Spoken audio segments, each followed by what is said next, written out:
हाय दोस्तों, मैं हूं डॉक्टर CL रावत। मैं एक होम्योपैथिक फिजिशियन हूं। दोस्तों, जो मेरा आज का टॉपिक है वो है ओटाइटिस मीडिया।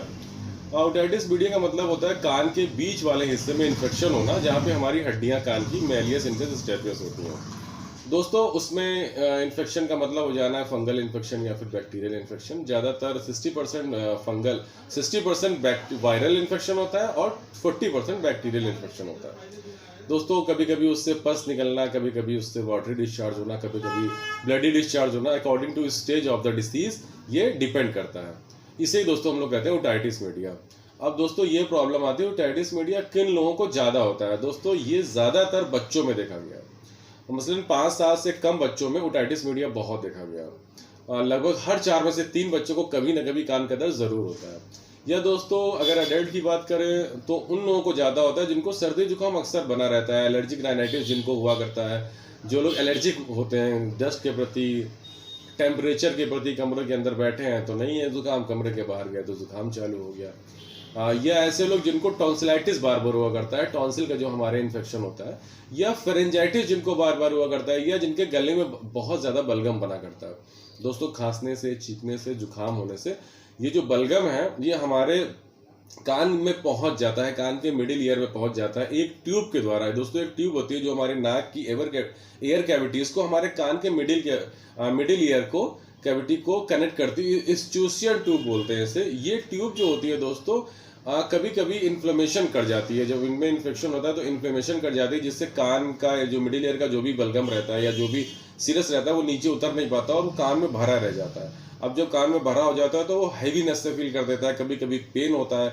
अगर उसी दौरान आपको सेकेंडरी इन्फेक्शन हो गया, उसमें पस बनने लग गया, पस की कंडीशन इतनी ज़्यादा हो गई कि वो कान के पर्दे को छेद करके बाहर निकल जाता है। ऐसे में दोस्तों कान के पर्दे में छेद हो जाता है और दोस्तों हम लोग जब दवा देते हैं तो कान के पर्दे का छेद भी बंद हो जाता है और वो पस का इन्फेक्शन भी ठीक हो जाता है। लेकिन वही प्रोसेस अगर बार बार रिपीट हो, अगर आपको बार बार सर्दी जुकाम हो, बार बार इन्फेक्शन हो, बार बार आपका पस डिस्चार्ज हो, बार बार पर्दे में छेद हो, तो दोस्तों ये इन्फेक्शन बिगड़ जाता है। और कभी कभी मैंने देखे 10 साल से कान का डिस्चार्ज हो रहा है, 15 साल से डिस्चार्ज हो रहा है, 20 साल से डिस्चार्ज हो रहा है। लोग एलोपैथिक दवा खा खा के बड़े परेशान हो गए या दवा कर करके बहुत परेशान हो जाते हैं। तो दोस्तों, कान का जो मिडिल ईयर इन्फेक्शन है, यानी जिसे हम लोग ओटाइटिस मीडिया बोलते हैं, दोस्तों ये बहुत आसान नहीं है। इसे ठीक करना ही बहुत आसान नहीं है, पर होम्योपैथी में हम लोग इसे बहुत आसानी से ठीक कर देते हैं। बस थोड़ा सा टाइम लगता है, पेशेंट को थोड़ा सा परसिवरेंस रखना पड़ता है, थोड़ा सा टाइम देना पड़ता है। अब दोस्तों इसके सिम्टम पे आते हैं। दोस्तों, इसका जो सिम्टम होता है वो ये होता है कि कान में हैवीनेस फील होना, कान में पेन होना, कान में जब लेट स्टेज में जब कान में पर्दे में छेद हो जाता है तो फिर उससे डिस्चार्जेस होना। कभी कभी सबसे पहले दोस्तों वाइट डिस्चार्ज रहता है। जब इन्फेक्शन बढ़ता है तब ये इन्फेक्शन आपका ग्रीनिश, येलोइश या फिर ब्लडी डिस्चार्ज हो जाता है और कभी कभी पस भी निकलता है। ऐसी कंडीशन में हर डिस्चार्ज के कलर पे मेडिसिन का सिलेक्शन अलग अलग हो जाता है। अब दोस्तों आता है कि कभी कभी कान में टिनिटस की आवाज़ भी सुनाई देती है, कभी कभी घंटी बजनी जैसी आवाज़ सुनाई देती है। या दोस्तों और भी बहुत सिम्टम है जो कान के ओटाइटिस मीडिया से संबंधित है। दोस्तों, अब आ जाते हैं इसके ट्रीटमेंट पे। दोस्तों, ट्रीटमेंट में सबसे पहले मैं मैनेजमेंट बता देता हूँ, बाद में दवाई बताता हूँ। दोस्तों, मैनेजमेंट में होता है कि कान का अगर आपको दर्द है या कान में आपके इन्फेक्शन हो गया, भारीपन सा लग रहा है, तो आप भाप ले सकते हैं। थोड़ी दूरी से आप भाप ले लें। कान में गर्म पानी की सिकाई कर सकते हैं जिस कान में आपका दर्द हो रहा हो उस कान में। दोस्तों, इस सोशियल ट्यूब खोलने की भी कुछ एक्सरसाइज होती है। नाक को बंद करके हल्के से हवा को अंदर बाहर करना, जिससे सोशियल ट्यूब खुल जाती है। थोड़ा बहुत उसमें अगर ऑब्स्ट्रक्शन होता है तो वो खुल जाती है, पर बहुत ज़्यादा तेज़ से कसरत नहीं करनी, या किसी डॉक्टर की सलाह से करेंगे, अपने आप करेंगे तो कान के पर्दे पे इफेक्ट आ सकता है। दोस्तों, विटामिन C और जिंक की टैबलेट आप लीजिए और हरी सब्जियां ज़्यादा खाइए, जिससे आपकी हीलिंग में मदद मिलती है। अगर आप fast food, pizza, burger, junk food खाएंगे उससे आपका इन्फेक्शन और बढ़ सकता है। ये दोस्तों इसकी डाइट का मैनेजमेंट हो गया। अब दोस्तों आते हैं इसकी दवा पर। दोस्तों, कान की दवा में सबसे अच्छी जो दवा है वो पल्सेटिला है। पल्सेटिला का दोस्तों देखा गया है कि मेरे ख्याल से होम्योपैथी में सबसे अच्छी दवा पल्सेटिला है। और पल्सेटिला में कान के इन्फेक्शन में हम देखा करते हैं कि कान में जो मिडिल ईयर में जो इन्फेक्शन होता है वो इन्फेक्शन इतना ज़्यादा बढ़ जाता है कि कान के पर्दे को क्रैक करके बाहर निकलता है। और दोस्तों, पल्स से अगर आपके पर्दे से येलो डिस्चार्ज हो रहा है या फिर बाद में येलो ग्रीनिश डिस्चार्ज भी हो रहा है तो आप पल्सेटिला दे सकते हैं। अब दोस्तों ये आपका डिस्चार्ज जो है वो स्मेली भी होना चाहिए। कभी कभी बहुत दोस्तों स्मेलिंग, अजीब सी स्मेल जो है वो कान के डिस्चार्ज में आती है। कभी कभी ब्लडी डिस्चार्ज भी होता है, ऐसे में भी पल्सेटिला काम करती है।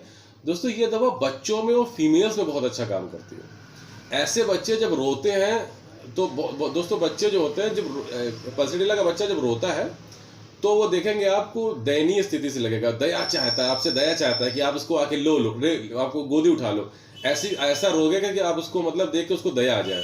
तो ऐसी कंडीशन। और पल्सेटिला की जो फीमेल जो दोस्तों होती है, दोस्तों पेशेंट जब ठीक होता है पूरी तरह से प्रॉपर, जब फिजिकल सिम्टम यानी कि डिस्चार्ज और दूसरा जिस पेशेंट को आप दे रहे हैं उसका स्वभाव दोनों मैच होंगे, तब पेशेंट 100% क्योर होगा और परमानेंट क्योर होगा।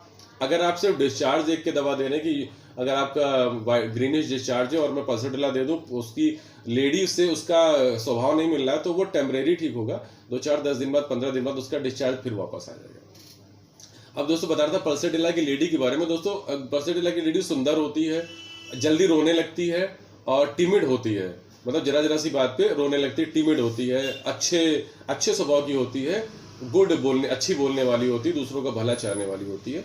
ऐसी कंडीशन में अगर कोई लेडी देखे कि माइल्ड है और जल्दी छोटी बातों पर रोने लगती है और दिखने में भी अच्छी है, तो आप उसको पल्सेटिला दे सकते हैं, वो परमानेंट रूप से ठीक हो जाएगी।